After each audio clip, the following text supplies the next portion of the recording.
Welcome to Hoop du Jour with me, Peter Vecsey, presented by the National Basketball Retired Players Association.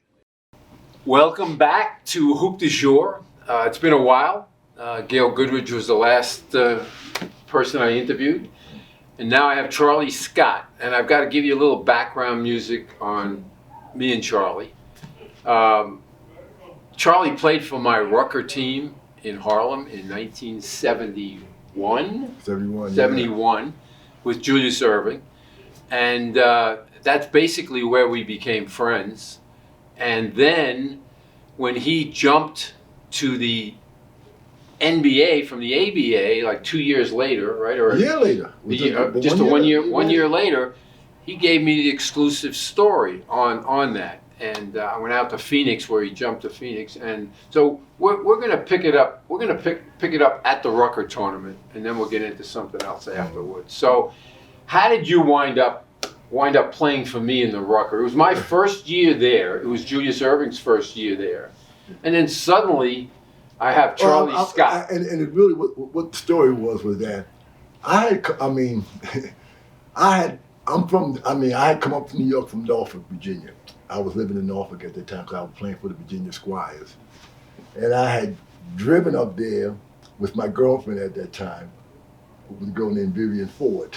Who I know. Who you know. Vivian who I loved. Yeah. I loved your girl. Yeah, Vivian Ford. So I had come up to the Rucker because I had heard about Julius, but I had never seen Julius play. And you were going to be teammates the next year. And we were going to be teammates the next year at the Squires. So right. I was coming to watch him play. And what had happened was that I was standing in the front with Vivian, and it just so happened that Pee Wee Kirkland knew Vivian because he went to Norfolk State where she went to school. So Pee Wee Kirkland, just so people who don't know, he was a fabled Rucker player. Never played in the NBA, but played with Bobby Dandridge at Norfolk State. And they won the championship. Drafted by the Bulls. He was. I think it was the Lakers. The Bulls. And then he went there for a try. Didn't stick. But he was selling drugs at the time. Well, and ended up going to prison. Yeah. Well, selling drugs is making it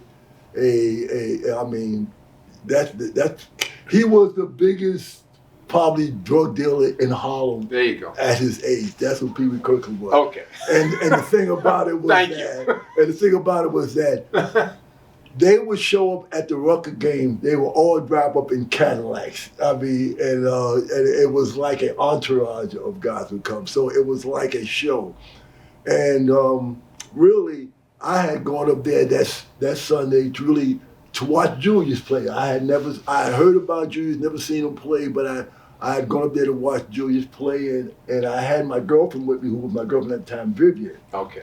And we were standing there, and what happened was Pee Wee knew Vivian because he went to Norfolk State and she went to Norfolk State. Right. So. And let me tell you, folks, she was gorgeous. Gorgeous.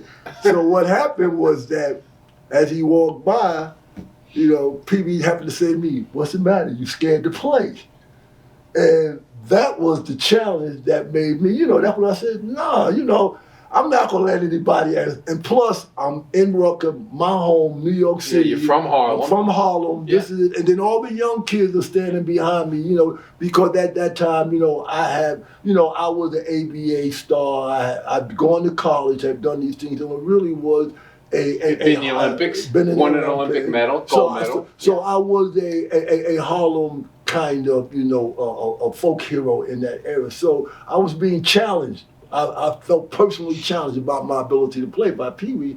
So I asked Pete, give me a uniform, let me play with his team. Because at that time, Rucker, in basketball, if you could play basketball, you could play with anybody. You didn't need to practice. Rucker, 90% of the teams in Rucker never practiced. Right. You came out on Saturday and Sunday and you played together. So I asked Pete to let me play, and Pete let me play the game. Right. And so that turned into the best game in Rucker history. We were playing Pee Wee's team. Well, it was Pee Wee's team, and the thing about it was that Pee Wee's team was, and it's really funny, they would be all the, you would call them the superstars of the city who did not go to college. It was Joe Hammond and it was Pee Wee Kirkland and with Bounds and Mousy and all these guys. And then we were the antithesis because we were all the guys who had gone to college. So it was really Right. the guys who had not gone to college. Right, the that guys was my who had team. gone to My college. team was loaded. Yeah, Billy Pauls, and Joe Mil- Dupree. Yes, Ollie Taylor. Ollie Taylor, Right, me, Manny Julius Leaks. Irvin, Manny Leaks. So we were. Yeah, we were loaded. Yeah, so. So Millbank was the name of this Millbank. team. Millbank. Well, that's the name of the community center too. Millbank, 116th Exactly. downtown. So tell what happened during the game.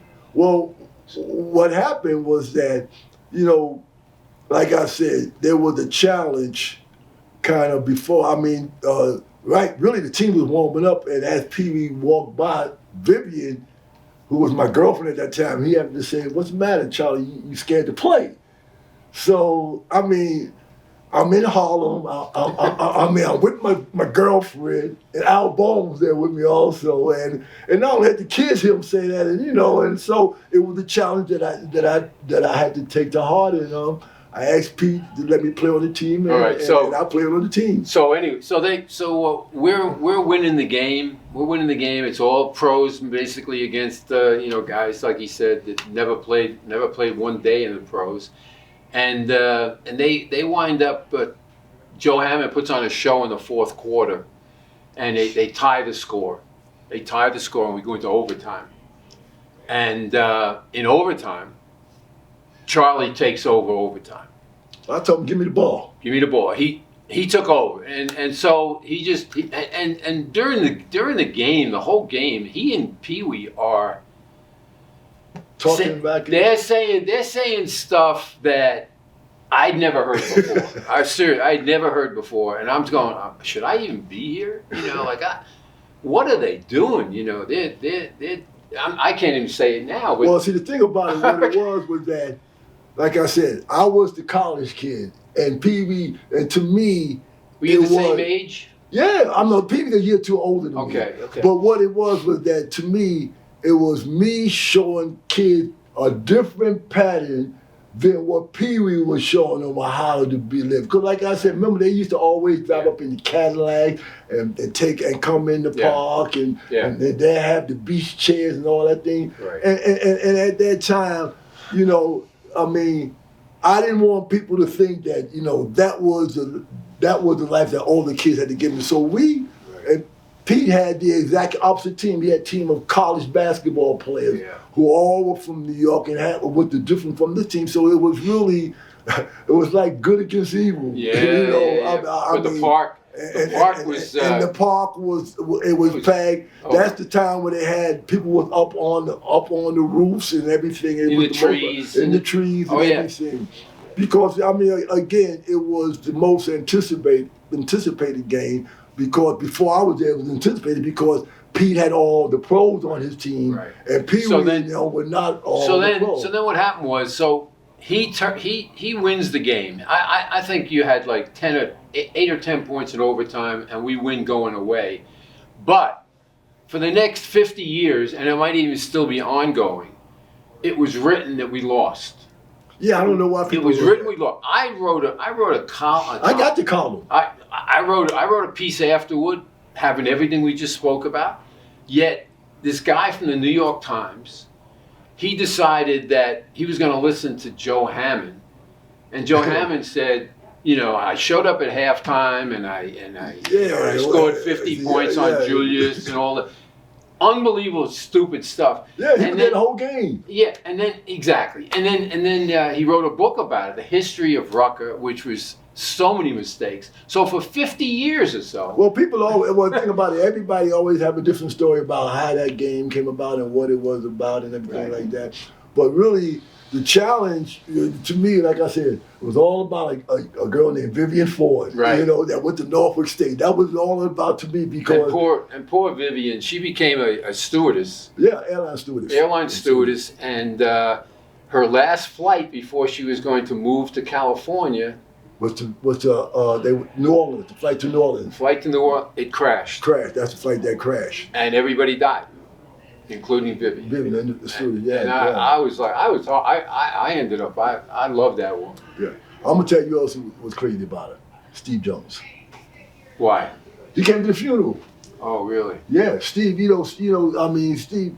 I mean, she was like I said. I mean, I met her when she was still in college. Yeah. You know, and the only thing about it was that I was young, and then what happened was that, to be honest, I probably would have married her, but she had graduated.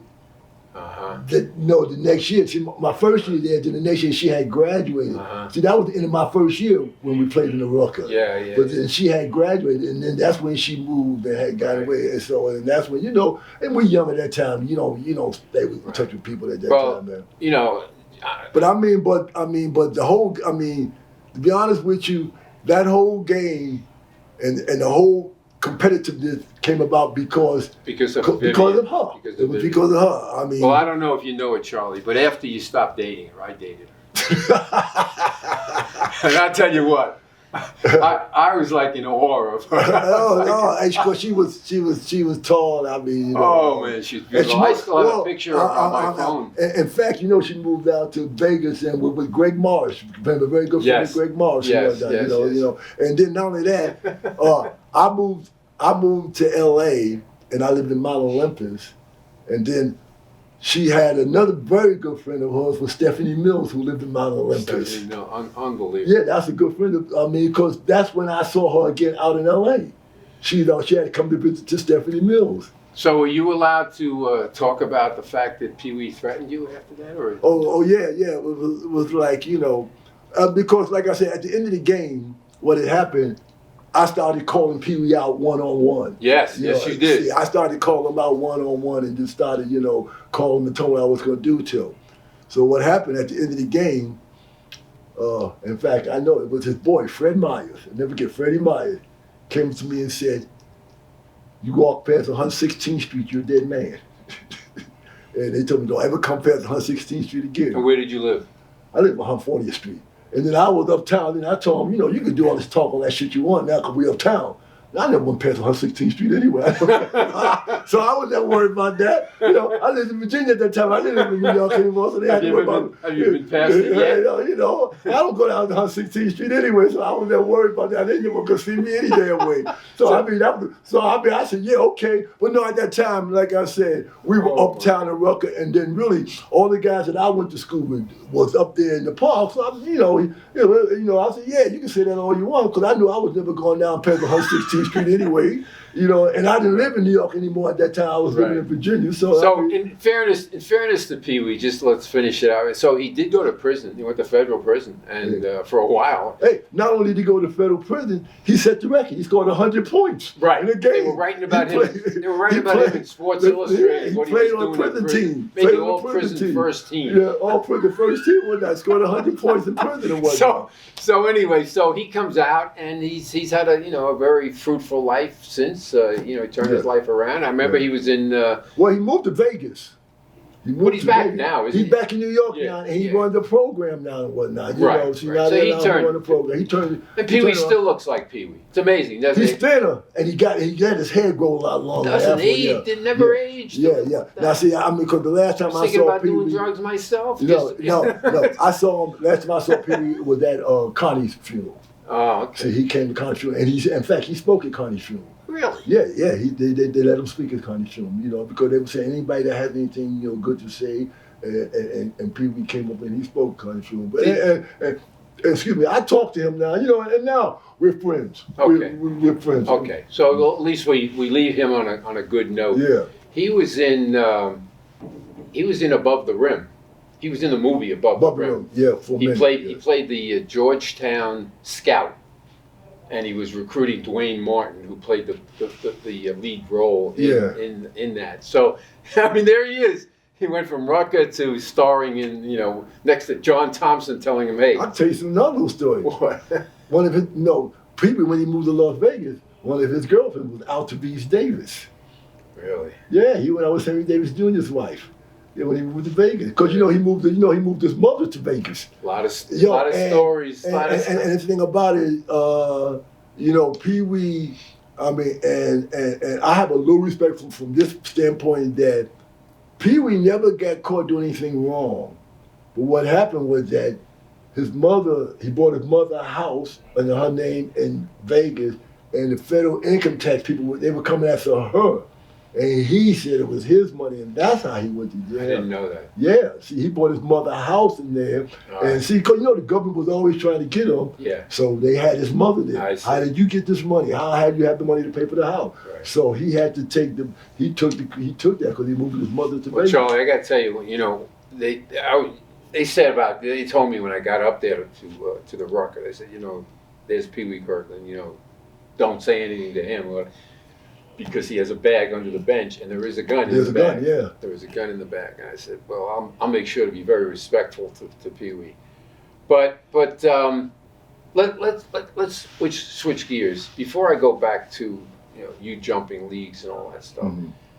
So you're from Harlem, and you go to high school, Stuyvesant High School, which is a very, very tough school to get in. I know when I took the test to get in, I did not get in. 20,000 people take the test, 800 get in.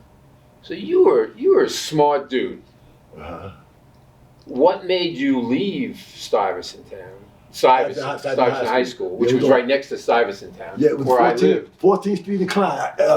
Klein's right there. You go up the train station right there, Klein's. Klein's. I remember. How did you do you did 1 year there? I did 1 year there. Yeah. I never failed the course of my life. Never failed the course of my life. I don't doubt it. I wasn't failing, but there was one thing. I had first of all, there was a basketball coach at Stuyvesant, and his name was, I never forget his name, was Ed Cavallero. And I went out for the basketball team, and I was, like I said, and this when I was 14, and I was AAU #1 player in the city at AAU, and he wouldn't let me play on the basketball team. Why? Because I was black. No. The team was 1-26. In New York City? Stuyvesant. Ask anybody that knows. I mean, Really? in fact, ask any people that been in school there, because in fact, I had gone back there and I gotten letters from guys who said, no, I mean, only one black guy he let play on the team, and that was Bill Chamberlain's brother, John Chamberlain. Really? Yeah. See, John went to Stuyvesant. Bill Chamberlain from Long Island and went to North Carolina. Yeah, went to Lutheran High. But yeah. But no, the team was 1-26, and I never forget his name, Ed Cavallero. I went to trial for the basketball team. I was #1 AAU player in the city. I was a 6'3" center, and he told me I couldn't go out for the team. He said he did not allow. He said I do not allow freshmen to play on the team. Right. So so then I'm saying, if this guy doesn't allow me to play on the team, and I want to go to college, this is the only way I'm going to get to college, through a scholarship. And I know most people at Stuyvesant go to college on academic scholarship. Right. I mean, I was academically capable, but I wasn't academically wanting to be my way of going to college. I mean, and your parents couldn't afford to. No, your dad was a taxi driver. Well, my dad really was a taxi cab driver, and my mother and my dad and my mother were separated, and I lived with my father. But not only was he a taxi cab driver, he was an alcoholic. Oh. So I mean, and then see, my dad died really when I was 15 from cirrhosis of the liver. So that's from alcohol. That's the background. Yeah. So, and then what happened, like I said, I really lived by myself because my father was a taxi cab driver. He wasn't home most of the time, and he was drunk, and my mother had left when I was 11. So I've basically been taking care of myself all my life. So that's why. So when you were ready to leave, no, that's why the opportunity when it came to go to high school, where I would be around a bunch of, have people to be around, not be responsible for myself, not have to worry about having to eat. So we're talking about Laurinburg? Laurinburg Institute. Okay, yeah. Laurinburg Institute's in North Carolina. That's where you wound up going after your freshman year at Stuyvesant High School. Who put you in touch with Laurinburg? Was it Holcomb Rucker? Well, it's really funny. What it was that I was playing AAU ball for a coach named Matthew Barnwell. And on that team was a kid named Lonnie Robinson and Skip Hayes. Remember? They were going to Laurinburg. I see. So they kept telling me, and the thing about it, and like I said, most kids that went to Laurinburg went there because they were great, I mean, especially from New York, they were good basketball players but had academic problems. I was the opposite. You were different, yeah. I was different. Right. But these were the guys that were going, and my thing was that, and the thing about it was that year, two of the guys from their area, well, not two of the guys from the area, but two of the guys who had gone to Laurinburg, One was Jimmy Walker, the other one was Dexter Westbrook. They had just graduated and going to Providence College. Wow. So again, Jimmy Walker, who turned out to be the number one draft pick in the college. And then that's Jalen Rose's dad. Yeah. But not only that, but see, you don't remember Dexter Westbrook. He was the center for Providence. I stayed in touch with him when he was in prison. Okay. So I do know Dexter Westbrook. Yeah. And Cotton comes to Harlem. I think he's still around. He is? Dexter's still around? I think he's still around. I don't think, Dexter Westbrook. I mean, but it was three guys. It was James Barlow, Dexter Westbrook. They were from Washington Heights. They had gone to Laurinburg and whatnot. And while they were at Laurinburg, that's where Jimmy Walker went there. Now, Jimmy Walker went there because Sam Jones sent him there. Sam Jones sent him there because Sam Jones was from Laurinburg. That's where he grew up. Right. Sam Jones is from Laurinburg Institute. That's so that's how that connection came. Sam, when he moved to Boston, he took wayward kids and I didn't know that. And Jimmy was one of them, and he sent them to Laurinburg, and he paid for them to go to Laurinburg. Yeah. I didn't know that. That's Sam Jones. And in fact, after my first year there, Mr. McDuffie introduced me to Sam, and Sam paid for me to stay there. That's all I'm saying. Sam Jones paid for me. I never saw that written anywhere that he was that philanthropy type guy. Yeah, because he was from Laurinburg. That's his hometown. I knew he was from Carolina, but I didn't know. No, he's from Laurinburg, and he sent Jimmy Walker. He paid for Jimmy Walker to go there, and he sent other people down there. Another guy went down there was before Jimmy Walker went to North Carolina, went to Salem State, named Spider Bennett. I remember him. He was from the Boston area. Yeah, I don't know. But the only reason I remember him, Spider Bennett, because when I was at Laurinburg, we went to see Winston-Salem State play, and Spider Bennett was on that team, but they had a freshman on that team, a kid that just came from Philadelphia, New York. Earl Monroe. Yes, that's what I remember so well. So that's one of my questions for you, Charlie. It's like, so here you are, you end up going to North Carolina. You became the first scholarship athlete who was Afro-American in North Carolina. No, hold it. I became the first scholarship athlete in the South. In the South? In the whole South. Okay. Football, basketball, anything. Okay, so why wouldn't you go to Winston-Salem? What possessed you to go be the first person that you knew you're going to get some unbelievable friction and negative stuff. No. But if you went to Winston-Salem, you got to understand one thing. The people that went to Winston-Salem and North Carolina A&T, Al Adams and all those guys, they went there because they didn't get offered to the Michigans or the Utahs and things like that, where they were capable, and they were in the South, so they ended up going to the Southern schools in the South. Because they didn't get off, Yeah, I get it. Because, like Coach Smith told me that the first person he wanted to recruit was not me. It was Lou Husson at Greensboro. But Lou did not have the grades, because at that time, see, the ACC had a rule. Interesting. You had to make over 800 on the SAT in order to play in the ACC. Right. People don't know this to this day. Pete Maravich's father was at North Carolina State, which was the #1 basketball school in the ACC. At that time. Yeah. He left there and went to LSU because Pete could never get 800 on the SAT, and he could never qualify. That's why I didn't go there either. I couldn't get 800 either. No, but really, Pete couldn't get 800 because Pete really supposed to be a year ahead of us. I see. But he didn't get 800 the first year, so he went to prep school for a year. Yep. He didn't get 800 the next year, so that's when North Carolina State, Press went to LSU. Because I remember Press recruited me for North Carolina State, and his biggest line when he would recruit me, when he was still in the year, he said, "Charlie, I'm going to give you the biggest thrill in your life." I said, "What's that, Coach?" "I'm going to give you the chance to play with my son, Petey." Oh my goodness. You can remember this guy let his son average 44 points a game, so you know that's what he really believed. Yeah. How many would he have averaged if you played with him? Oh no, he was still average 44 because he would have not let anybody else shoot.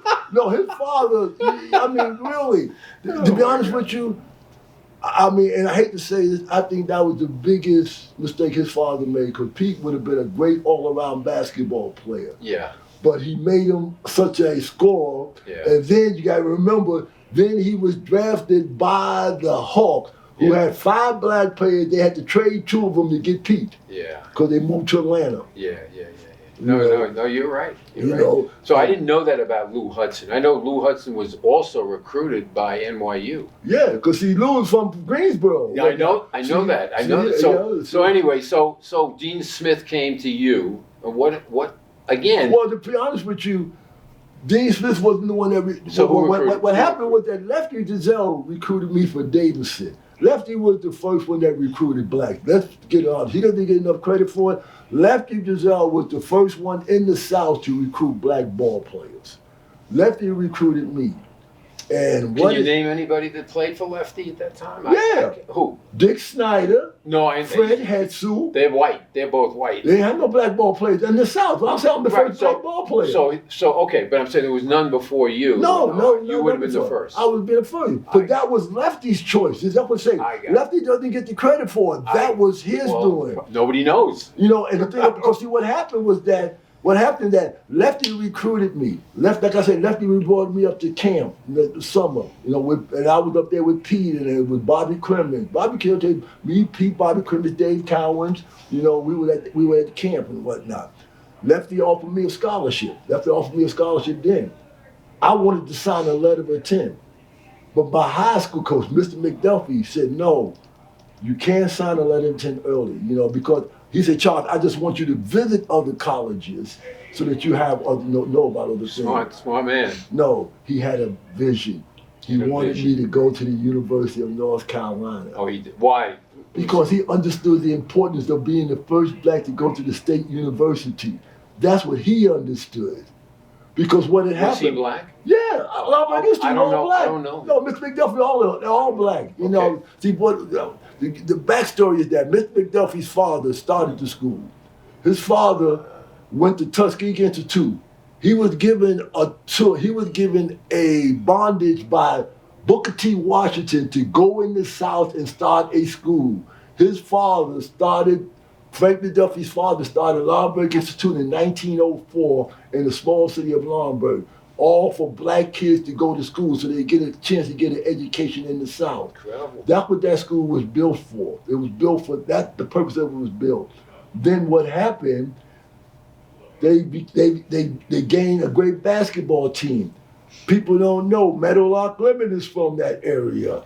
Sam Jones went to school there, see, and so that's when they started a basketball team. They had a great basketball team. And what happened was that players, Clint went there. Guys from New York. Remember the old guys, Clinton, all of them? Yeah. They went to Laurenburg. Really?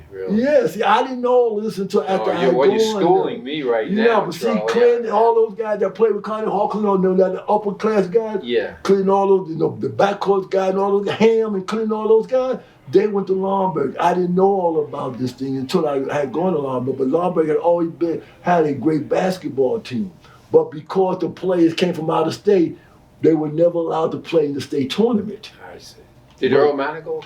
Earl Manigault came there after I went there. Right, but he went to Laurenburg, right? Okay. Earl Manigault was 3 years ahead of me in high school. I went to Laurenburg and I graduated. Earl was still in Laurenburg. We graduated. Earl was 3 years ahead of me at Benjamin Franklin High School. Oh, that's funny. You know, because he went to school. I'm gonna tell you, him and a guy named Willie Mangum was in. Yeah. He was a player. Willie Mangum and Larry Newbo. Yeah, no. You know, Larry Newbo was the LIU. Well, that was Earl Mangum. That's when Earl was. That's when he was in high school. Then he came down to Lombard and went there for 2 years. Earl never graduated. Earl could never graduate. But see, that's what it was. The players at Lombard, a lot of those guys. I mean, see, I was an outlier. Most of those guys wasn't academically capable of playing in high school, so that's why they went down to Lombard and get grades and be able to go to college to play. Right. I was able to do all those things, so that's why Mr. McDuffie took an extra interest in me. Because he used to let me, like I said, when my father died, and I was 15. My mother called Mr. McDuffie. I was in Leavenworth at that time, and he said, "Well, you have to." She said, and I'll never forget the exact words because Mr. McDuffie told me. She said, "You have to send Charles home because he had to come home now and go to work." And I was 15 years old. See, nobody in my family had ever finished high school. I was the first one in my family to go to high school. Did you have any brothers and sisters? I had 3 sisters. 3 sisters. But again, we never lived together. I never lived. See, I got one sister named Minerva. We grew up together. When we were 5 years old, all of a sudden my mother brought 2 more girls home and told me that was my sisters. Well, what the hell was that about? She had kids before she had me. And before she had me and my so and real, like I said, my that's why I said I'm disjointed family. My 3 sisters got the same father, but I had a different father than all the rest of them. My father is none of my sister's father. I see. You know, so I mean, like I said, my family was disjointed. I mean, see, and I never really understood family. I never had a family. So Mr. McDuffie was the first sign, and Mr. McDuffie understood that about me. That's why he had me stay down there. I never, like I said, when I went out there at my sophomore year, he never let me come back to. He knew you had nothing to come back. Nothing to come to, because my mother told him, send Charles back home so he could go to very work. fortunate to Yeah, that's what I'm saying. Man. That's what I'm saying. In fact, in my Hall of Fame ring and in my Hall of Fame jacket, I got 3 people's names. I got Miss Jad, who was my English, who was my teacher in junior high school, who made me do work, who made me study, who made me become a student. She really saw something in me that I didn't see in But myself. why did you listen to her? Because when you have nobody that's telling you anything, you look for somebody. You look for parental guidance. Right. I'm looking for guidance. Ah. I mean, when you by yourself and no one's ever telling you anything, you're always growing up by yourself. You look for parental guidance. Interesting. And then she was the teacher that took interest in me. She took us to plays and she took me down, and my wife get mad at me. I said, Trudy, you ever learn, the ancient man? I said, once upon a midnight dreary, while I upon the weekend where there were many quaint forgotten laws. While I nodded, nearly napping, suddenly they came a rap tapping. I had someone gently rapping on my chamber door. Quote the raven. She made us learn poem. I read Charles Dickens. You can still do that? Yeah. She made me read Charles Dickens, 814 pages. I knew all of that. She made us see this. I mean, I don't know how she was at Frederick Douglass Junior High School, but she made me read. She made us study. It was. See, at that time they were called 7 SP classes, special progress classes, and I was in not the class I was in, a special ed class. And she took me to plays. She took us down to she took us to Broadway. Play. Oh, I'm telling you, she paid for it. Or she'd get deals. Yeah, she played for it. I mean, cause I didn't have any money. You're right. Why did she do this woman? And you know what though? I mean, where is she today? Oh, she she passed because, like I said, I was 14. I was in junior high school. Yeah, but I mean, nice. but no, I always gave her credit. Wow. But not only that, see, not only did she know that, I always wanted to play on the basketball team in junior high school. You had junior high school basketball team. She never let me play, and you know who the coach was? Holcomb Rucker. It was Holcomb Rucker. Because he coached me. He taught at 139 Frederick Junior High School. I didn't know the school. I knew Yeah, that was the school. He was a teacher there. Holcomb Rucker was the teacher there. It's all tied together. Yeah, huh? and he sent me to Longburg. That's what I thought he sent you there. He sent me to Longburg. Right. So he was the one that sent me to Longburg. He was the one, because you had to have somebody write a letter for you, right, for Mr. McDuffie, say you want to play basketball and whatnot. So he was the one that sent me to Longburg and whatnot. And he did that for a lot of kids. Yeah, he did that for a lot of kids. Well, Bob McCulloch and all of them. See, they went to black colleges. Yes. But he's the one that got them all involved. Yeah, Rucker was always that way. That was Rucker. Holcomb Rucker. People didn't know that he was a teacher. They didn't know that he taught at Frederick Douglass Junior High School. Yeah, all they do is say he was a parkey. Nah, he taught. He was that's a what teacher. They say. He doesn't get the respect. Yeah, he should be in the Hall of Fame. Yeah. By the way. Oh, most definitely. Most definitely, because he was a teacher. He wasn't just he did that to take care of kids, for kids to have something to do in the summer. That's why he ran the Rucker. And he was young then. Yeah, He was young doing that stuff. Yeah. So all right. So that's great stuff. So now you go to North Carolina, but you know what's going to happen, right? Tell me the worst. No. You know what? To be honest with you, see, you got to realize something.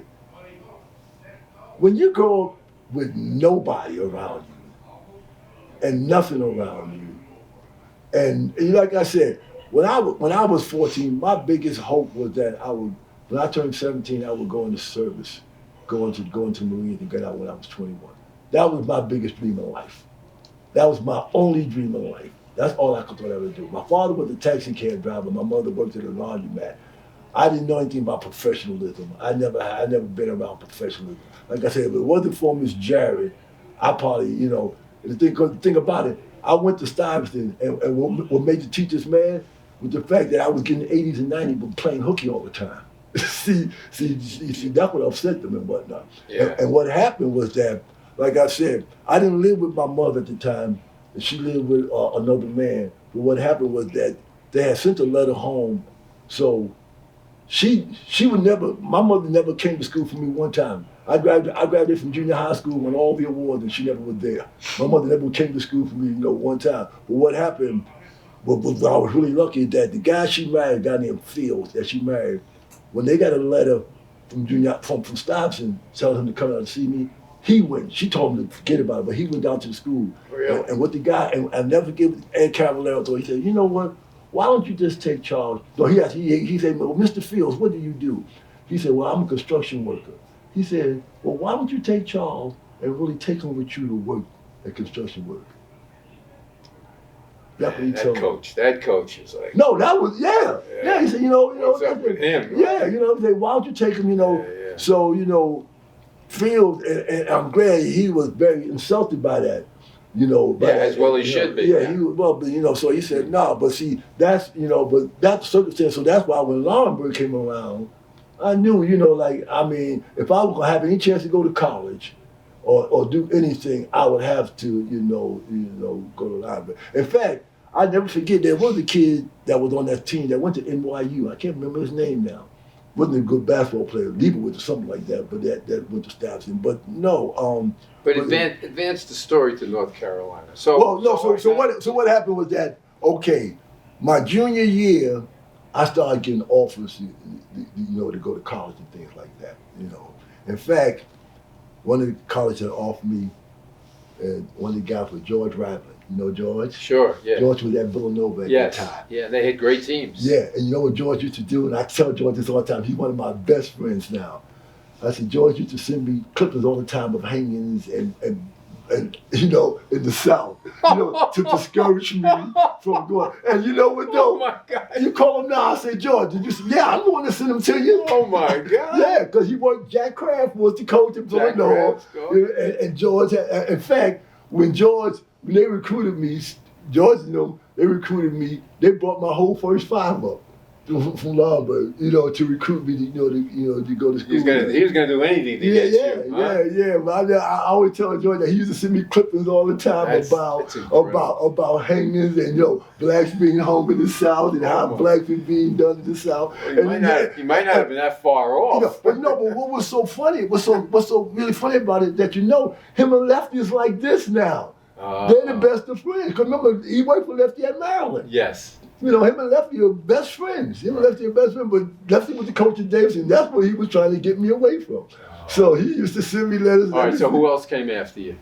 What do you mean? Oh, no, Purdue. No. First of all the ACC schools did.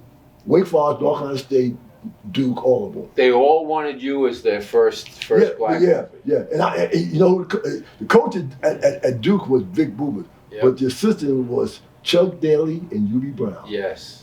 That was the assistant at Duke at that time. Yeah, on the money. Yeah, that was the assistant. I remember that. That's a hell of a staff. That's what I'm saying. I remember that, yeah. Duke had recruited me, and in fact, Duke was the #1 school at that time. Yeah. And I'll never forget, because they played UCLA home and home.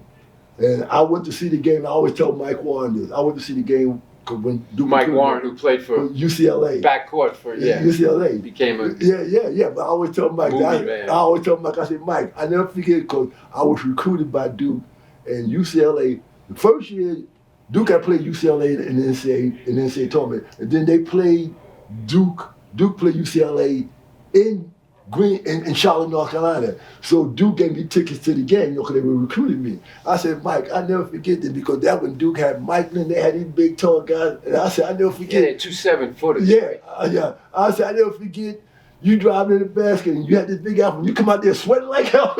They was swinging at you like that. Because UCLA came down and played Duke and you played them in Charlotte and whatnot. And they recruited, you know. But they never lost. No, they lost that year. See, that's the year they lost. That's the year before Kareem. Oh, before Kareem. Okay. See, Mike Warren was 1 year ahead of Kareem and them. I didn't know that. So See, Lucius Allen was. Yeah, he was Kareem's year. Kareem's year. Okay. See, what it was that Walt had it in them one.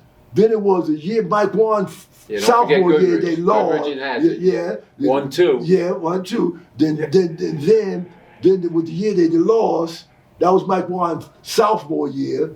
Then his junior year was Kareem and them came. Didn't know he was a year ahead. Okay. Yeah, see, he was a year ahead of them. He was a hell of a guard. Yeah. See, him and Matt Calvin, same age. Okay. See, talk to him about, see, that Matt get mad at you, because him and Matt Calvin, Southern Cal, UCLA, so I said, Matt, yeah, man, Mike wanted to wear your ass out. Because they were the same thing, Mike Calvin. And Mac was a hell of a player. But I was saying, but Mike wanted the same thing. You know, remember, that's UCLA, I get it. Southern Cal at that time.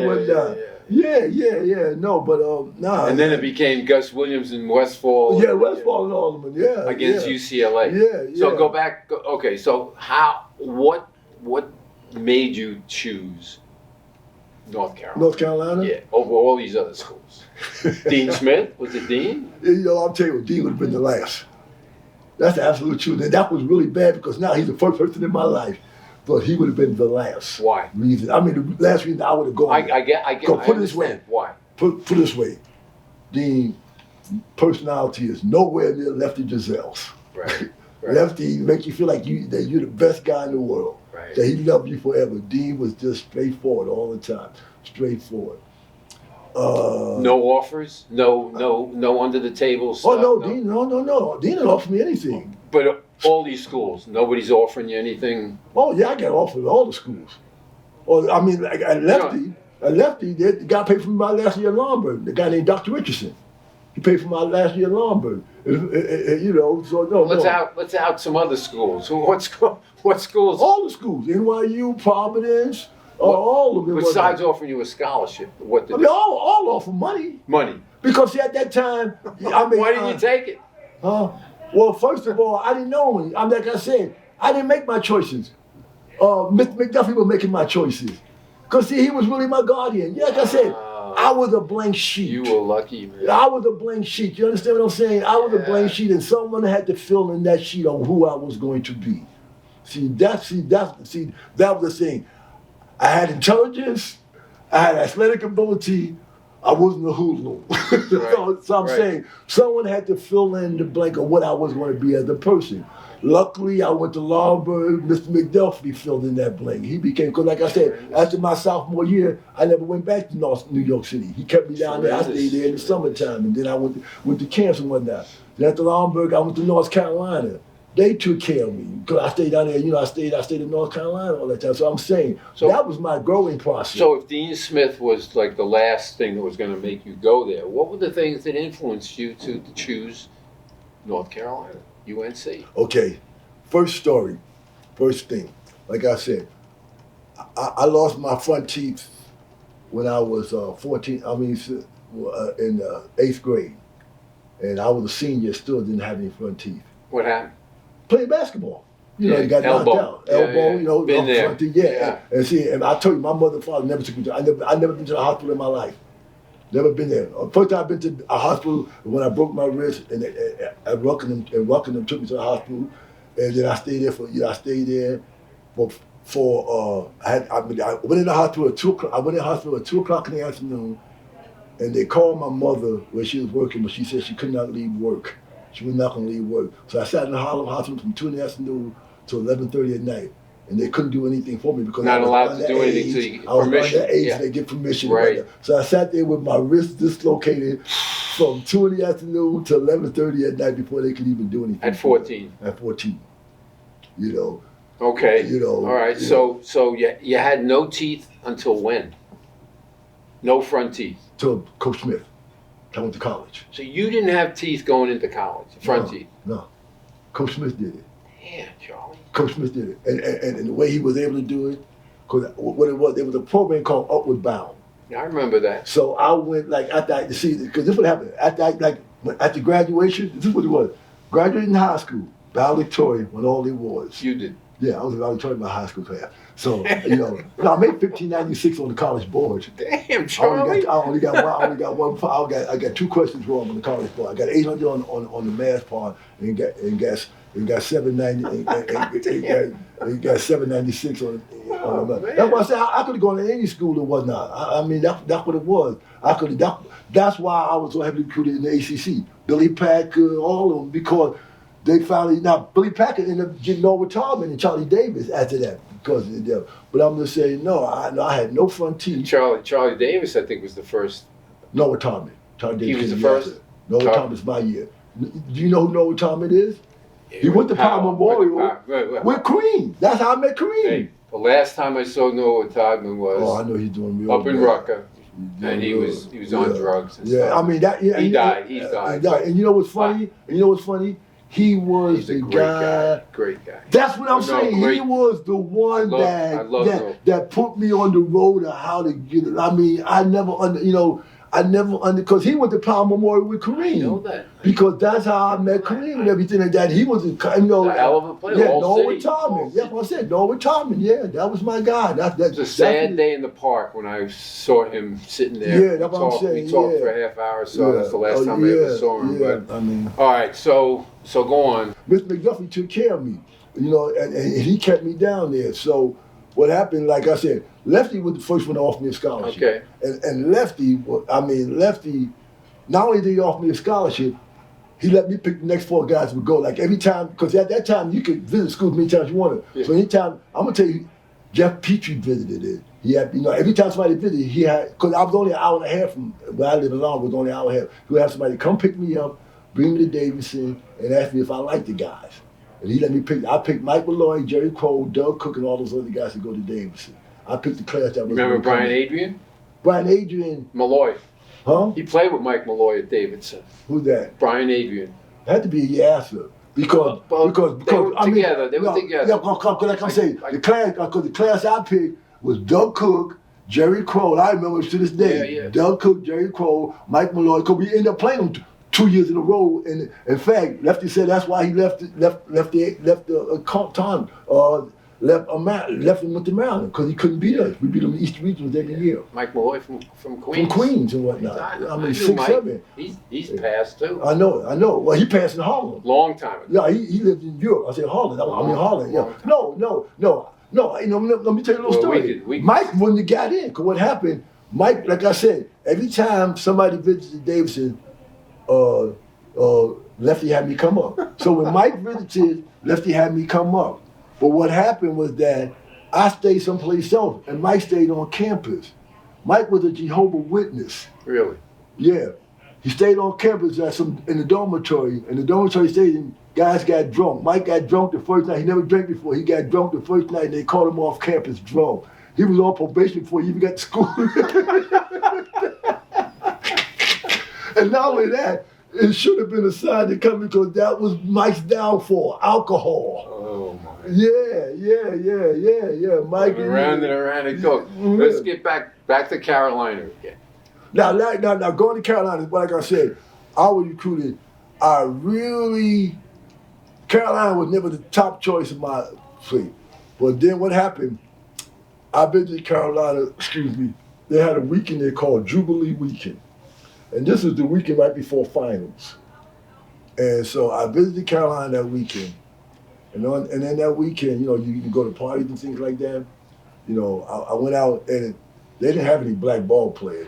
They had a black cheerleader.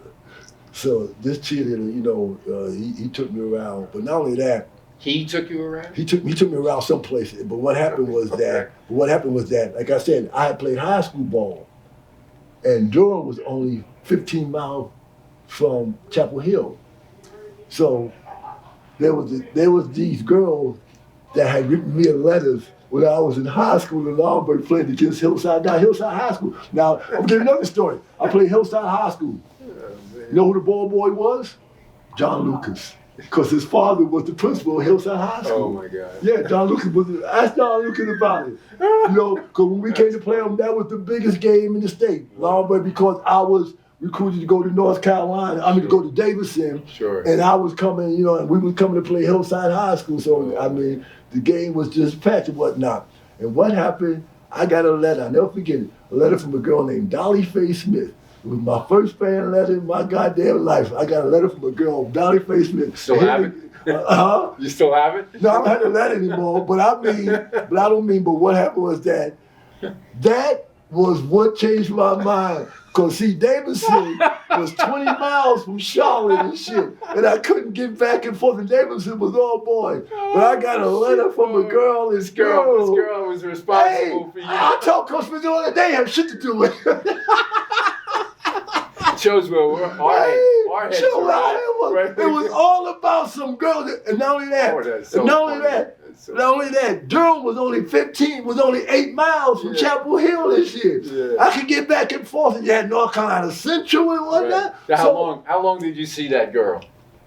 First year. Just first year? Yeah, first year. She got you into school, though. She did her part. Yeah, she did her part. No, but not only that, it was the fact that I knew her from Hillside High. It had nothing to do with Coach Smith. They didn't know nothing about that. Right. Coach Smith thought they didn't have shit to do with me going to North Carolina. You could have set that up. Yeah, they had nothing to do with me going to North Carolina. Hey, I had a girlfriend finally. Like I said, no teeth. I had a girlfriend. When did he fix your teeth? When did he set that up? My freshman year. My freshman year. What he did? Oh my God, Joe. No, my freshman year, he had me go to dental school. They had a dental school. They had a dental school do that. And they would do it. And they did it. And what Coach Smith did. Incredible. What did you feel like after you had your teeth? And then what Coach Smith did was he sent my mother the money and had her write a money order. So when the NCAA come looking for how did you get his teeth? No, Lefty turned me in. Lefty turned you in? Yeah. I ain't kidding you. Lefty turned me in. Come on. No, don't do that. No, I can call. He'll tell you. No, I'll tell you. Lefty, my guy. Lefty turned me. He turned me into the NCAA. Oh my God. He turned me in there. Coach Smith fixed my teeth. So Coach Smith had to show what happened was that. Oh my God. Because I went to that dental school. What Coach Smith did, they they had somebody send my mother the money, and my mother had money orders so she could prove that she paid for the dental work. No, Lefty turned me into the NCAA. Oh, said they fixed my front teeth. That's a hell of a story. Yeah, Lefty turned me in. So what? You spent 4 years there. People weren't leaving school early in those days. Mm-hmm. What's the worst thing that ever happened to you as a black person while you were in North Carolina? Oh no, they had a lot of bad things happen. Well, what's the worst? Well, see, no funny thing about me is that I was, and I don't know if you know this, Pete. I've always been a loner. So really, when you grow up poor, what can fucking people say that will hurt your feelings? Really? I mean, and I knew it was the South. I mean, I knew what I was, in other words, I wasn't a dumb person, you could say. I knew what I was getting into. To me, the most important thing that I was looking forward to, A, I was getting a college education. B, I was getting a chance, because I was going to play for Larry Brown and all that. I was getting a chance, I might get a chance to go to the pros and whatnot. Those were the things that, bothered me. I was used to be, my 4 years in school, Eddie Fogler, the All City, Flushing. Flush and all that. Oh, yeah. My 4 years in school, that were my teammates. When they started talking to me? 2010. They didn't really. Yeah. Even the New York guys didn't. All of them. Well, you know what though? You see, you didn't know Eddie yet. I mean, when he came from you know when he came out of high school? His father. I know who he was. Yeah, but his father. I'm from that area. Yeah. Oh, his father. Now Eddie Fogel Jewish. Or his father sat behind the bench and cursed Coach Smith out every goddamn game because Eddie came out of New York City, All City. Yes. Oh yeah. How you come to All City and then don't start at Carolina? So his father. His father came every game. Coach. I mean, we just sit behind the fact. In fact, Coach Smith made a rule after that parents had to sit on the other side of the court. Yeah, Coach Smith made a rule. Parents could not sit behind the bench anymore. Oh, that's a great rule. Yeah, maybe not even in the arena. Hey, it would be so funny. God damn it, Dean, when you gonna play my son? He didn't come down fucking here to sit on the bench all goddamn late. And he was late. And he was a good player, too. Yeah, Eddie could play. Yeah. Eddie started his senior year, but you got to see, this is what it was. My sophomore year, the starting team was Larry Miller, 6'4", All-American. Yeah. Rusty Clark, 6'11". Yeah. Bill Bunny, 6'9". Right. Me, 6'5". Dick Brubaugh, 6'5". Right. So, and he wasn't going to Brubaugh play was a that. good player, huh? You know what I'm saying? Oh, I'm going to tell you what. Dick Brubaugh, because people forget he's from Schenectady. I know where he's Pat from. Riley. I live up there now. Yeah, I know about him. Yeah. See what happened his senior year? No, this was so bad. ACC tournament, Wake Forest senior year, he blows out his knee. He been the first 6'5" point guard ever played basketball. I mean, he was like, I heard how good he was. He was a great. me and him. I love playing with him. I'm gonna tell you what. I mean, JoJo White would be one, but I would pick Dickie too. As far as Really? playing with That somebody, good. and he was that. Hey, we both 6'5" playing the backcourt. Yeah. We played against Lucius Allen and Mike Warren. Yeah. You understand what I'm saying? Yeah, You know, I mean, yeah, he was that good. Let me interrupt you. So, Rusty Clark, okay? Mm-hmm. I was- Fayetteville, North Carolina. Everybody think he's a racist. I was in the Army. I was at Fayetteville. I was Okay. at Fort Bragg. Okay, that's right. So, I used to play against Rusty Oh, you did? outside the high school. And they had another guy who went to North Carolina State. He was 6'10". He played on the same high school team as Rusty. I never can remember his name. He played ABA for 1 year. Okay. Anyway, Bunny it something like that. went to North Carolina because he No, built North Carolina State. It was North Carolina State. Van Williford. Thank you. Van Williford. My class. I used to play against these guys, Yeah, man. Van Williford was my class. I couldn't wait to get out of the Army, go and play them in the school, in the playground. Yeah, they're from Fayetteville area. There you Right, go. yeah, Fort Bragg, yeah. There you go. Well, see, you should know about Longburg, because Longburg wasn't far from Fort Bragg. I do know about Lawrence. Because think about it, Well, you got better stories than I do. Because the thing about it was that Fort Bragg, because like I say, Longburg was a dry county. Fort Bragg, we always look at, that's where you can buy alcohol. Look at what that, because Longburg was a dry county. Yeah, because we always thought of Fort Bragg, because that was the closest thing to Longburg. You know, yeah. I spent 18 months down there.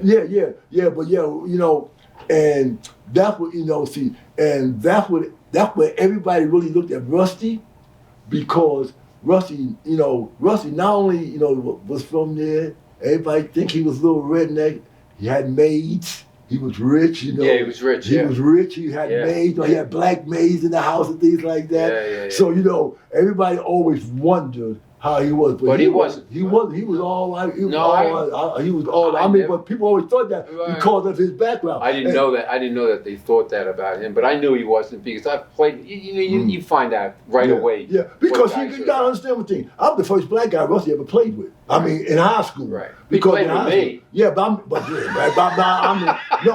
and I'm pretty sure at that time y'all didn't mix it up down there either. Playing. Did the black soldiers play? We had a guy from North Carolina A&T who played about 6'5" and stuff. He used to tell me about playing against Earl.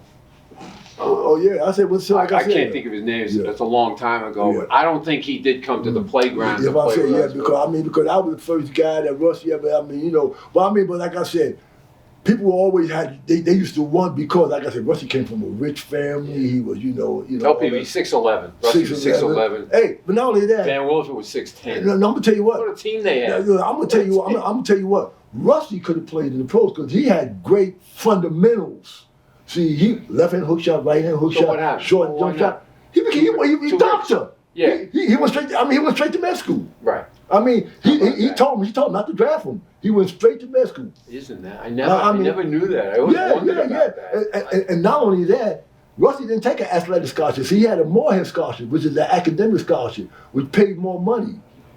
See, you could get more money on a Morehead scholarship. Academic scholarship, you're going to get $15 a day. A Morehead scholarship, which is the best scholarship at North Carolina, is for academic, because I wanted to get it, but my high school coach didn't want me to get it because he wanted me to get to be the first black scholarship athlete in the South. But I could have gotten a Morehead scholarship. Well, Charlie, let me tell you, I schooled him for college. I used to rough him up in the playground. Who Rusty?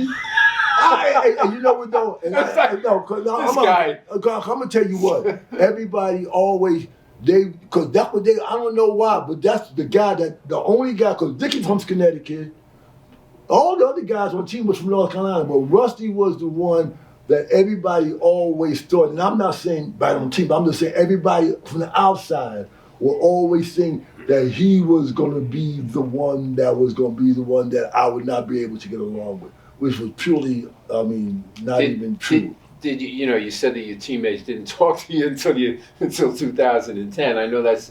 Well, I'm done. Know what I'm talking about? I'm talking about my class. Yeah, I'm talking about your class. So, but did you end up friends with guys from North Carolina, friends for life? Jim Delaney and them now.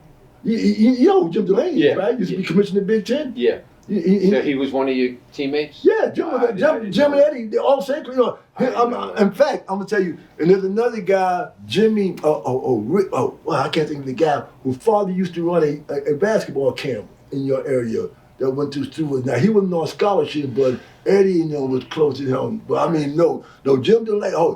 Now like I said, Jim Delaney from New Jersey. No, now Jim Delaney, Coach Smith. See, this what happened. I'll tell you, this is a true story. When we was recruiting, like when you recruit, they would give you a car, like you get a car to take recruits out with. So usually freshmen didn't do that. But because I was the only black, freshman, when they recruited like Austin Carr and guys like that, I had to take them out because I was the only black guy, They could tell me, well, how is it going to be a black guy at the University of North Carolina? Right. So what happened was one time, they gave me, I would take out Austin Carr, and they gave me a car to drive. Now, I'm from New York City. I ain't never drove a goddamn car. I was gonna say you didn't have a license. I didn't have a license, nothing. But Coach Smith didn't know that. Because North Carolina, everybody go, You had to have a car. Yeah. No, see, North Carolina, you take drivers in high school. No was the course. Yeah. So they all probably thought I already had drivers. So he gave me a car. But see, again, being from New York, this is where I thought. How'd you know how to drive? Give me a tell you. Being from New York, this being from New York, this is how I thought. Now I'm watching everybody driving. I said, now, some of these people driving ain't that goddamn smart. Driving can't be that goddamn I ain't kidding. That's the logic I put. I said, some of these people driving ain't that smart. Right. Driving can't be that goddamn hard.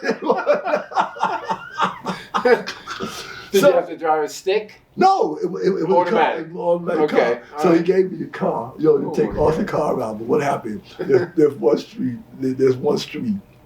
On campus.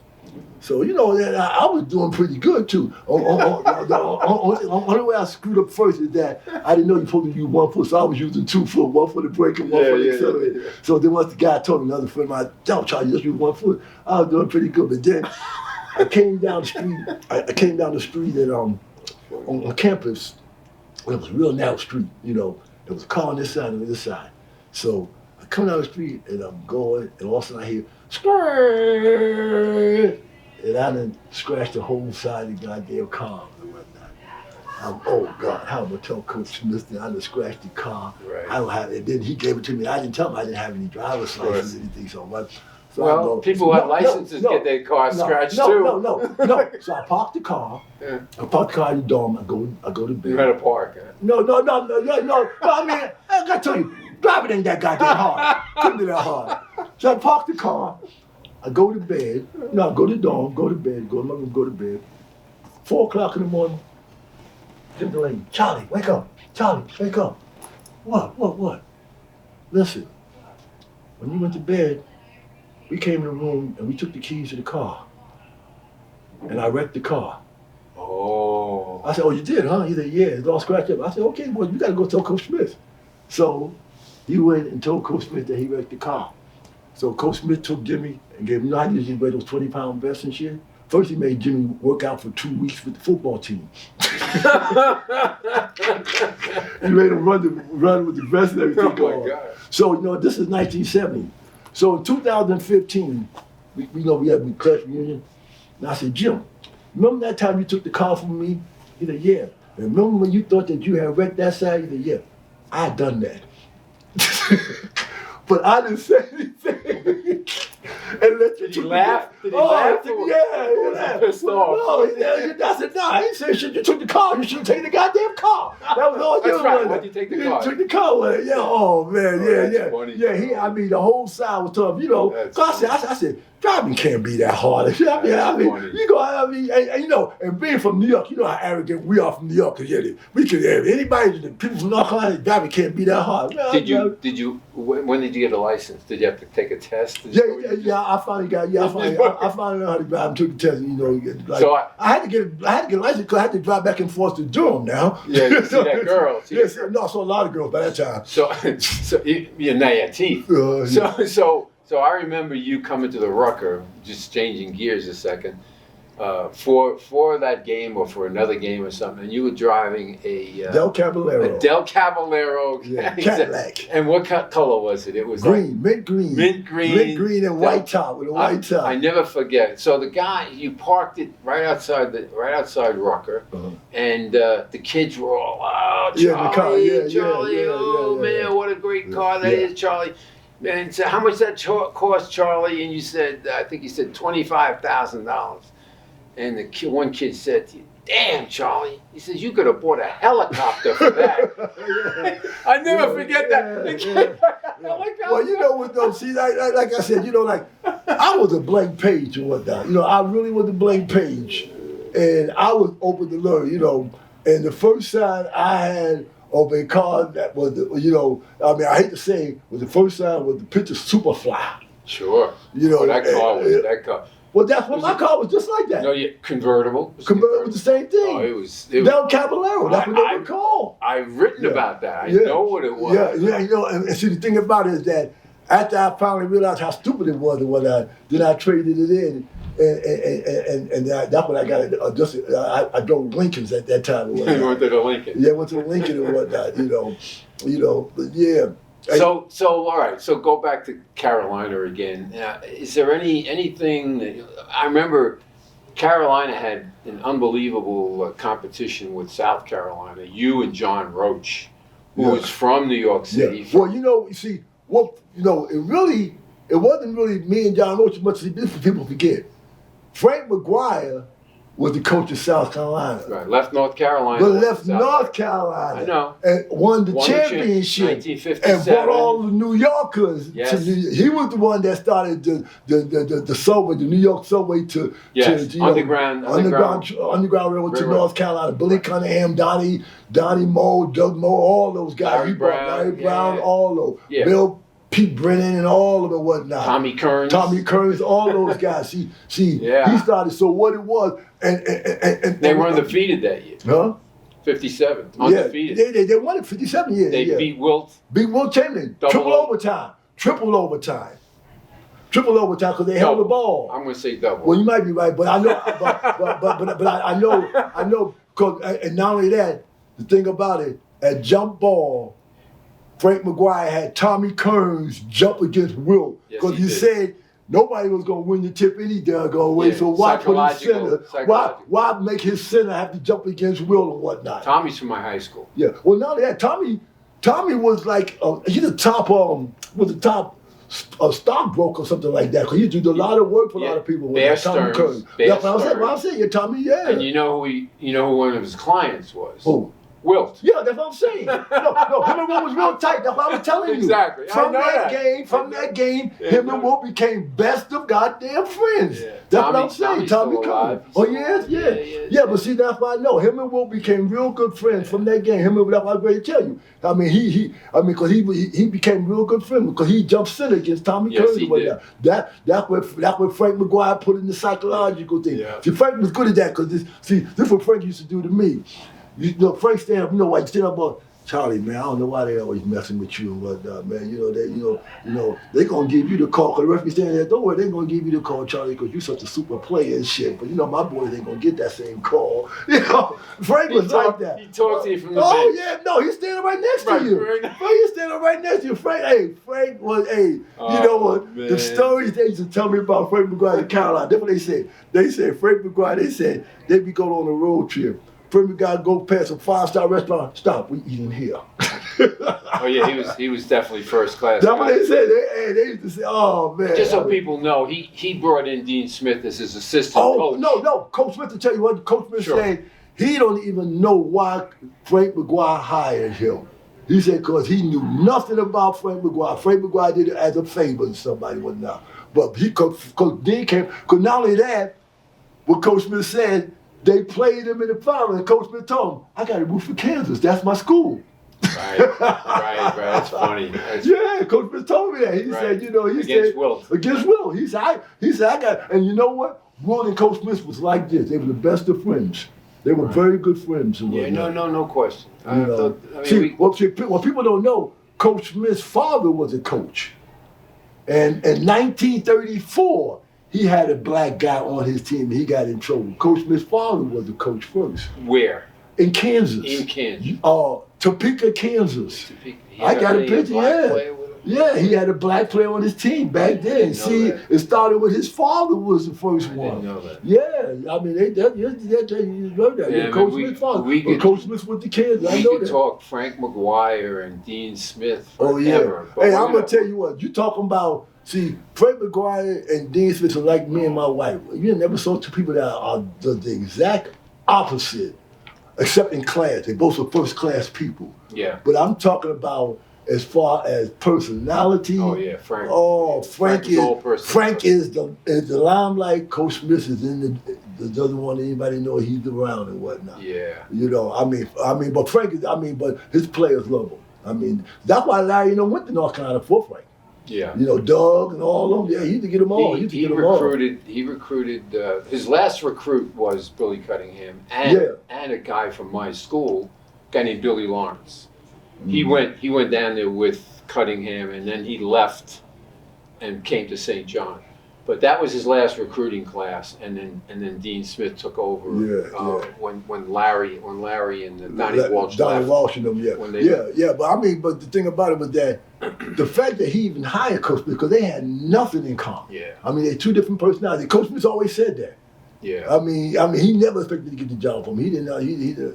He never expected to get the job from him and whatnot. I could talk Frank McGuire all day long. He wanted me to do his book. He had a stroke. Yeah, I know. And I went to visit him in Columbia. Yeah. Well,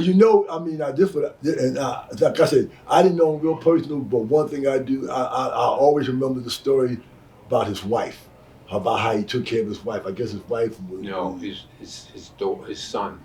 His son. Oh, son. Okay, well, one of them. That's right. His son. That's right.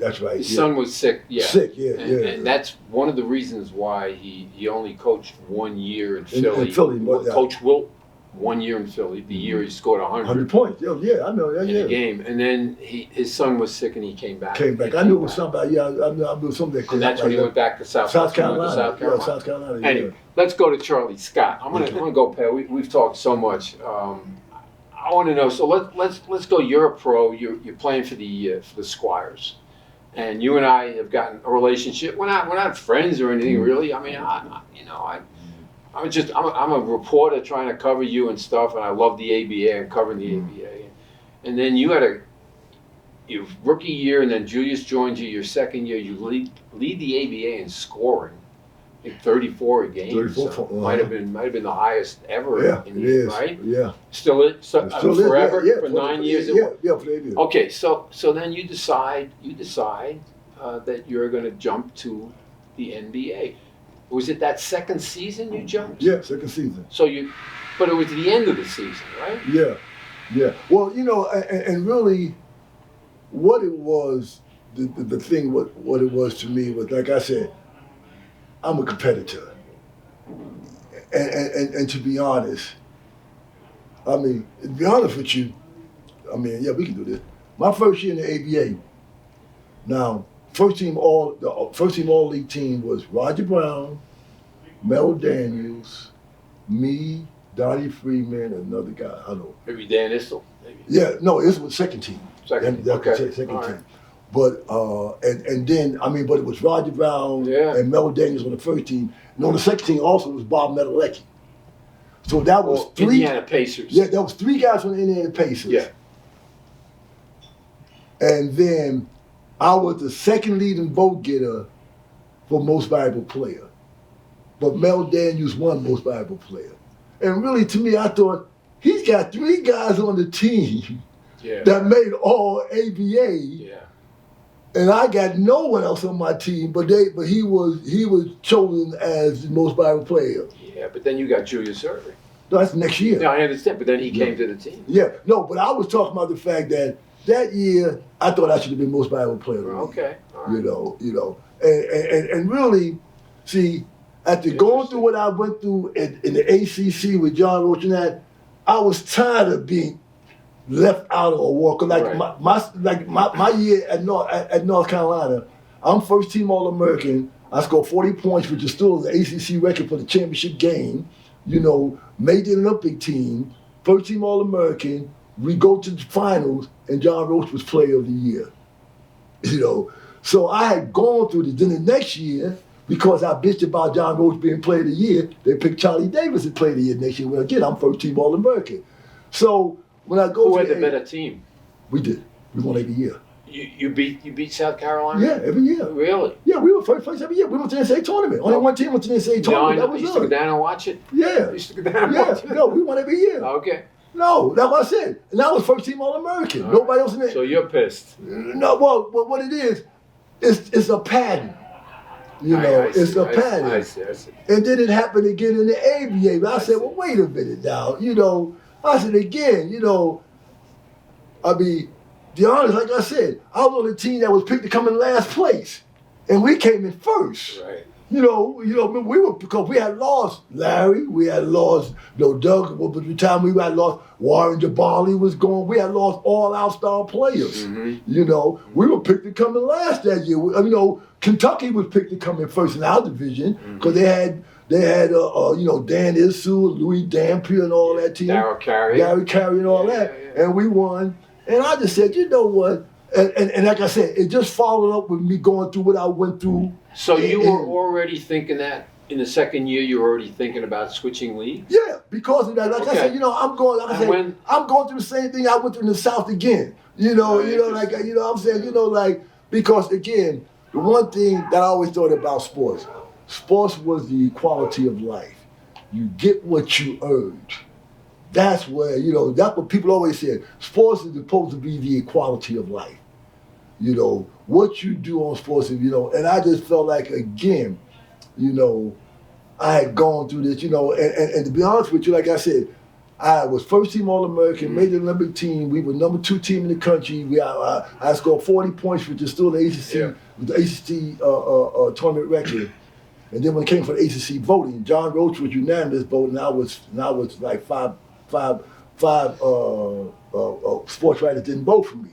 So they didn't vote for you. Didn't vote for me. So I said, well, you know, you couldn't jump conferences. No.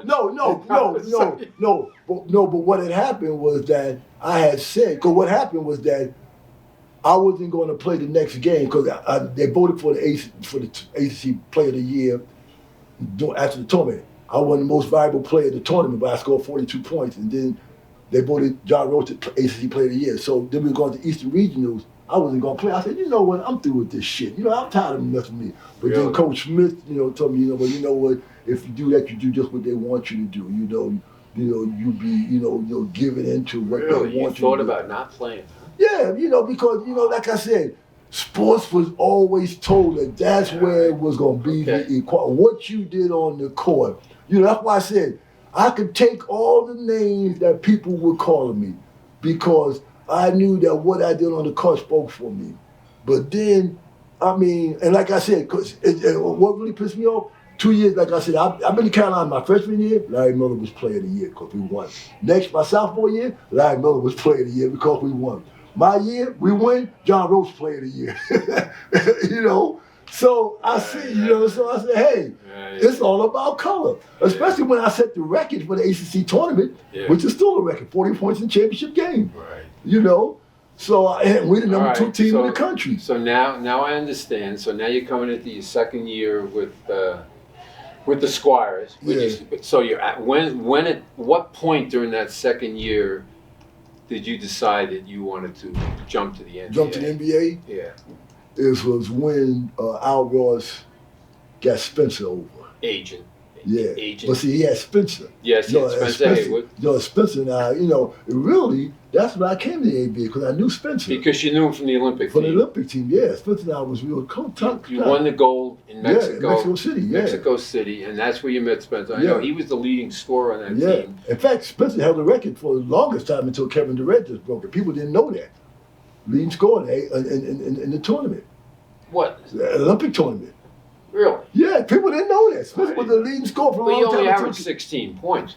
But you got to realize how many people could go to the championship game. Correct. New York was Now State was always so much winning. talent. So nobody ever gone that far. you didn't play that many minutes. Yeah. You averaged about 8 for that game. Yeah. And so that was a hell of a team you had. We had a trouble team. No, well, you and Spencer were pretty damn good. No, because you know what though? I mean, okay, me and Spencer. Name another guy that, no, you know, it was me, Spencer, Mike Silverman, Mike Barrett. Army. Yeah, Mike Barrett. Mike Barrett, okay. Yeah, I know. You know, because he played with the Virginia Squires. Yeah, I know. John Clausen. You don't know who he is. No, I know who he is. Don D. I don't know him. Okay. AAU? Yeah. Oh, see Calvin Fowler. No. See what I'm saying? Yeah, well, AAU players had to play in those Well, days. but see that time, not only AAU, Armed Forces players too. Silliman. Mike Silliman. I played against Mike Silliman when I was at Hofstra. We played Army. Yeah, I said West Point. 6'6". Because that's where we practiced too, at West Point. Okay. See, I mean, they took us to West Point to What a practice. small world. Yeah, they practiced to West Point to practice. You know, and the thing about it, you know, and I'm He gonna was drafted by the Knicks, by the way. Yeah, I know it. And you know, and then we had the chance to practice against the West Point team. And you know who I wore his ass out? Yeah. Mike Krzyzewski, I wore his ass out. I was gonna say, Coach K. Coach K, I wore his ass out. Because he was at Army at that time. Yeah, now we practiced against him. Now he was the coach. And we practiced against him at one time. We practiced against him one time. I used to wear his ass out. That's funny. Because he played for him one time. All right, so Spencer Haywood, you know, we're going to get into, everybody knows about, you know, how Al Ross got together a dream team of lawyers. They went to the Supreme Court. They got a Well, the thing about it, what it was that it's called the Spencer Haywood case, but it really was a United States case. Because what it was that the NBA had a law that they said, no, you had to stay 4 years in college in order to come into the NBA. Correct. And what they fought was not the 4 years of college, but the inhibiting of somebody to work. That was what it was the hardship. all about. No, not hardship. The inhibit that you stopping somebody from making a living. See, that's what it was. Because they try to make it a hardship case. Yeah. But see, because that's what they said. Spencer didn't finish college. Right. But what the Supreme Court says is that you don't have to finish college to play professional sports. Right. See, now they call it, what they did, they changed the rule and made it hardship rule so you could come out early. They did that, the ABA did that, yeah, so they could get him in, but... They didn't have any rule when he came in. That's what happened. That's why they sued, because there was no rule. And that's when but that was the NBA. But the ABA had already had a hardship rule to get him into the ABA. They made up this hardship rule. That's how they got him to the ABA, 1 year. But I had an argument. See, that's what they told. That's what I tell you the way they got him in. That Spencer just left college. See, what happened? Spencer went to junior college, and then went to University of Detroit for 1 year. Correct. With your boy, Dickie V. Dickie, one year. Dickie V. You know. But I mean, there was no, because first of all, the NBA always had a hardship rule. No.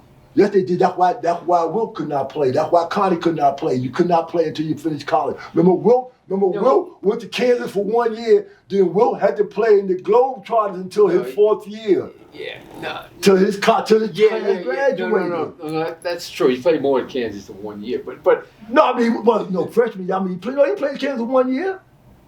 His sophomore year when they lost in the final. Then he went to the Globetrotters. He didn't play 2 years at Kansas. I don't think so. I played 1 year. Whatever. So, where are we going with this? So, all right. Hardship rule. That's what you're trying to get away to. The hardship. Yeah, whatever. It doesn't matter what rule it was. So we're talking about you you know, you followed Spencer Haywood. He had the same agent, Al Ross, who's still alive today. Yeah, I know. I talked to Al now. And so do I. So he's from Brooklyn. Played at Michigan State. I think. I didn't know he played. Played at Michigan State, so he also had Jim McDaniels. He had John Brisker, Jim McDaniels, me. He's getting all these ABA guys to jump to the NBA, and you were the fourth one. Yeah. You were the fourth one. Those guys went before you, right? No. No. Brisker, no, because this is what it was. Spencer went first. Yeah, Spencer went first. Because I remember, because this would happen. I went second. Okay. Because what it was that after Spencer win, the owner of the Seattle Supersonics, because Al went back to him, and he said, well, you know, I'm going through this with Spencer now, but my friend, Dick Block, who owns the Phoenix Suns. Part owner of the Suns. Phoenix Suns, you know, because they had a group that owned the Phoenix Suns at that time. But Dick Block, because Sam Schumer was from L.A. He was in the movie business, and so was Dick Block. He's actually from New York. Well, I know. No, but you're right. Yeah. No, they were in L.A. Because that's why him and Dick Block was friends. Yes. And he told Dick Block and them that, hey, you know, I can't sign this kid because I'm still going through this with Spencer, but he's coming. But what made you say so? So you got Julius now. You got a great team. You know, you could be there forever. But but you know what though? It wasn't about the team as much as the league. Okay, tell me what was wrong with the league? You were already getting paid? No, it wasn't about that. I told you I wanted to see. Earl Foreman told me, the owner of the Squires, when I signed, they had Rick Barry. They said, listen, with you and Rick Barry, there's going to be a merger. And our team would be a great team coming into the NBA. He said, that's why I moved to Virginia, so I wouldn't be having to mess with the territorial rights of Baltimore being in Washington. And he was part owner of the part owner of Washington earlier and whatnot. Yeah. So he said, they had promised him, you know, that with the merger, so that's why he went to Virginia and whatnot. Okay. So I thought that, hey, with Rick Barry, Larry Brown, me, Warren DeBarley, this is the team that's going to go into the NBA. Been a hell of a team. That's what I'm saying. See, that's where I was looking at it. Yeah. It was that, or it's really going to be funny. You can tell it's funny. I was going to be drafted by Cincinnati. They had Oscar Robertson. Yeah. Yeah. You know? Jerry Lucas. Yeah, I know, but they had Oscar Robertson. What was I going to do? Right. Oh, I see. Backcourt. Yeah. Because what it was at that time. Right. They were letting, because of the ABA, the NBA was letting you know where you were going to be drafted. And what had messed up, I was going to be the third pick in the draft. Pete was going to be the first, and he was supposed to go. Pete was going to be the first. Bob was going to be Pete was going to be the second. Bob was going to be the first because he was going to Detroit. Bob Lanier. Right. Pete was going to be the second. Right. He was supposed to go to Atlanta. Yeah. No, he was supposed to go to San Francisco. But Pete wanted to play in the South. Yeah, okay. So they traded. San Francisco had to give up their draft picks, and trade around so that Atlanta could get Pete. A guy named Lee was involved in that. Yeah. He was involved in the trade. Yeah. But the whole thing was that I was going to go to San Francisco before then. That's why I got mad. Because Pete messed up the draft choice and everything. So I said, now I'm going to end up in Cincinnati. No, I ain't going to play with Oscar. I ain't going to get the fucking hold the ball and shit. So that's why I went to the ABA. Yeah, but that was it. That was the reason I went to the ABA. Because once Pete decided he wanted to play in the South, then the NBA, you know, they made all those switches in draft choices so that Atlanta could get him. Because you got to remember, they gave San Francisco Delmo Beatty. Atlanta Hawks did. And that's when Zobo went to Utah. Yeah, he didn't want to go. He didn't want to go. He went to Utah. There's a whole. Yeah, that's what I'm saying. It messed me up and shit. I was supposed to go to San Francisco. So after that, that's why I went to the ABA. So Charlie, here we are. You wind up jumping leagues, and you know this is where we got so involved in. I don't, maybe because you played for me in the Rucker, I don't know, but you wound up giving me the story about jumping leagues. That was like one of my first big stories. That's because, you know, like I knew you. I didn't know any other reporters and things like that. You know, and we had a relationship and whatnot. Right. You know, and like I said, like I was always taught, do with your friends, do with people that you know, right? And I knew you. That was the point. That was the point. That I knew you and whatnot. Yeah, no, I didn't know any other reporters, so I said, hey, if I'm gonna do it with somebody I know. So that really helped my career. Obviously, here I'm breaking the story. Not that the Daily News I was working for in New York at the time, they didn't care about the ABA that much. They didn't care about it. So okay, big deal.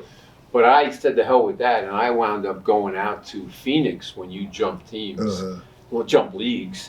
And wound up writing about it from out there, and you were going through. They weren't letting you play.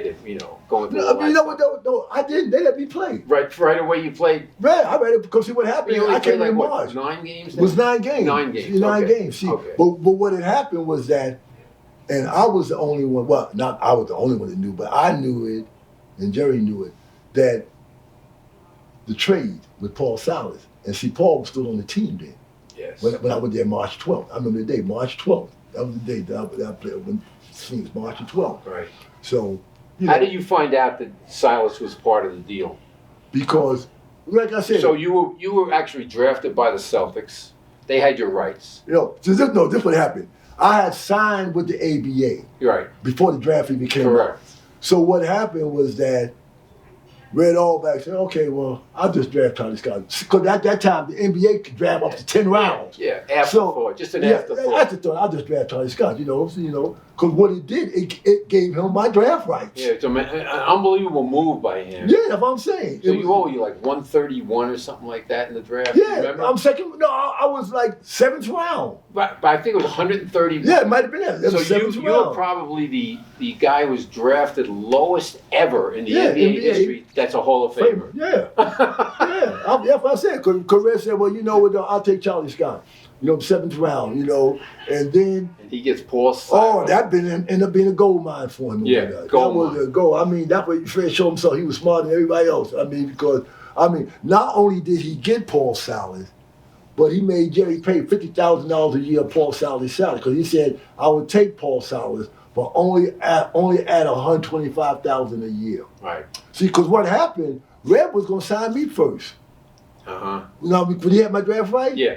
But what happened, the money that I was asking for, he said, I can't pay you more than I'm paying John Havlicek. So Red was good. Yeah. So he was stickler about that. He said, he said, oh, I would love to have you, but I can't pay you more than I'm paying John Havlicek. That's what it was all about. So that's when the Sun stepped in? Yeah, that's when the Sun stepped in. That was all Al about. Ross is coordinating all this. Well, Al Ross didn't. I think Al Ross was. Well, you know what?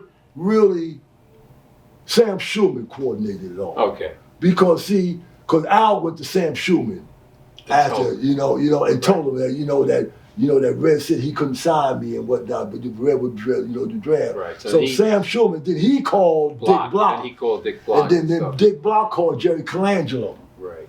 And, but not only this. See, I didn't know what it is.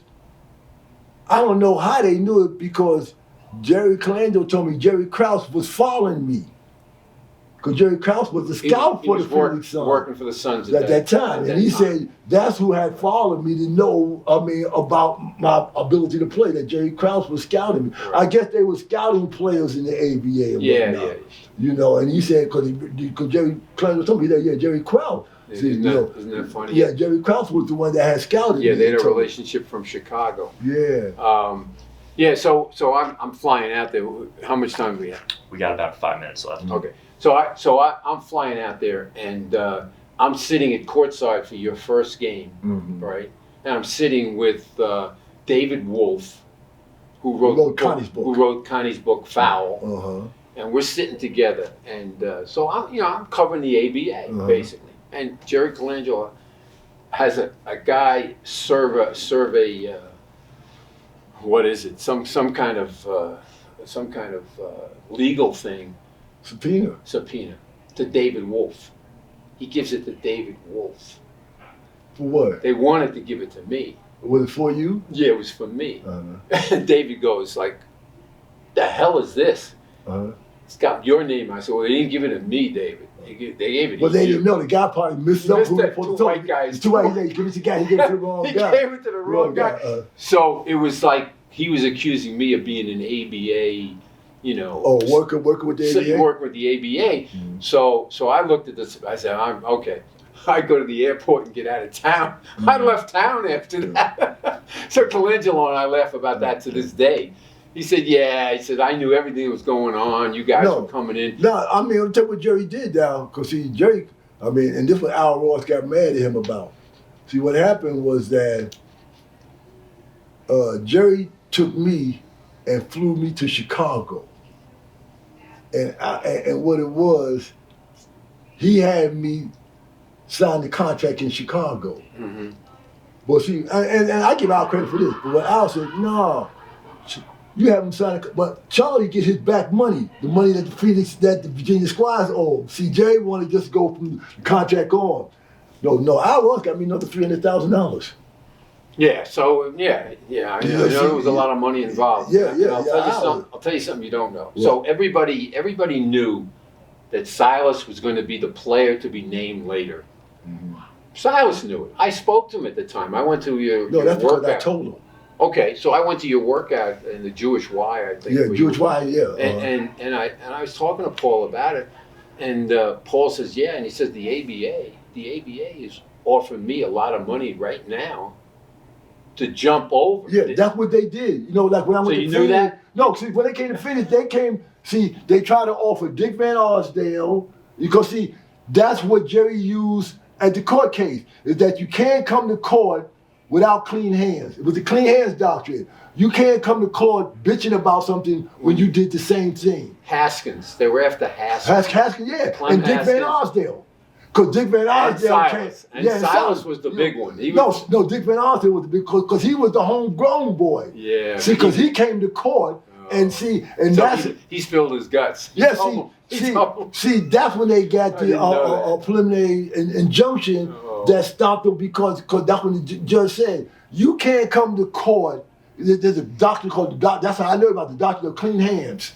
You can't come to court asking for something when you're doing something yourself illegal and whatnot. It's called the doctrine of clean hands and whatnot. So they threw the case out because they tried to sign, because Dick Van Arsdale came to court and said that the NBA came to him and tried to, ABA came to him and tried to sign him. I didn't know about Van Arsdale. Yeah. So we're gonna wrap this up as far as like, so because you went to Phoenix.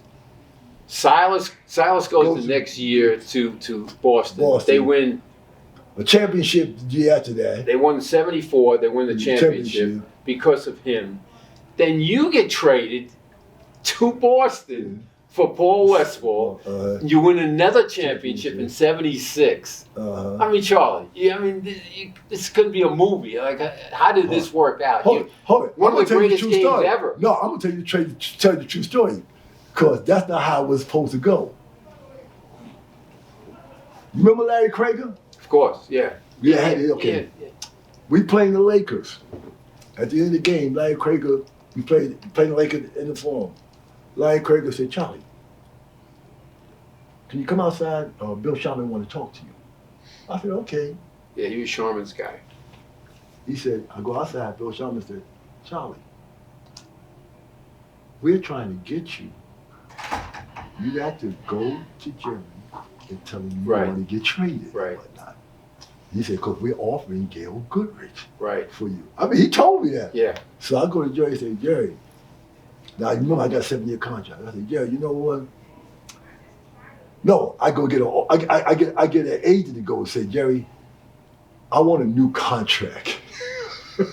You're already renegotiating. I want a new contract. Oh my God. And this is what, the second year of your contract? Yeah. Second year contract. Oh my God. I said, I want a new contract and whatnot. I said, I'm not going to play unless I get a new contract.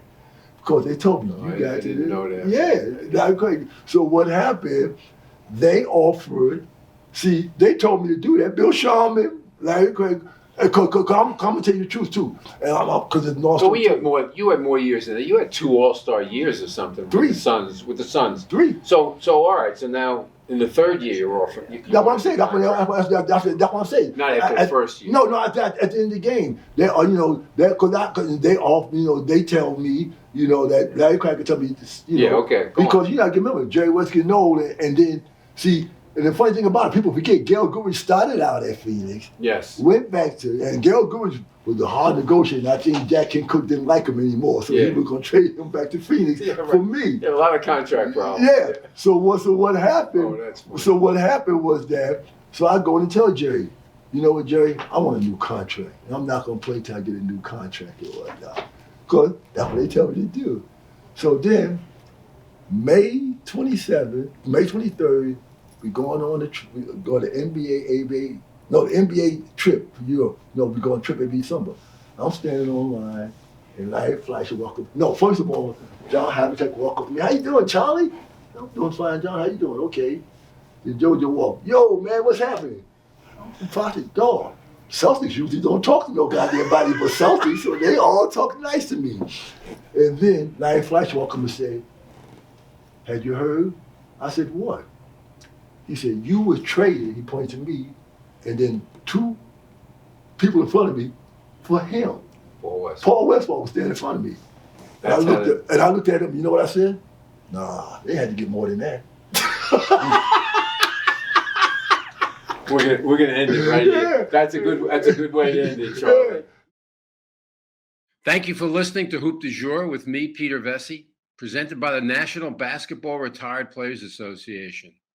You can listen to all Hoop du Jour interviews by searching Legends Studios, wherever you get your podcasts.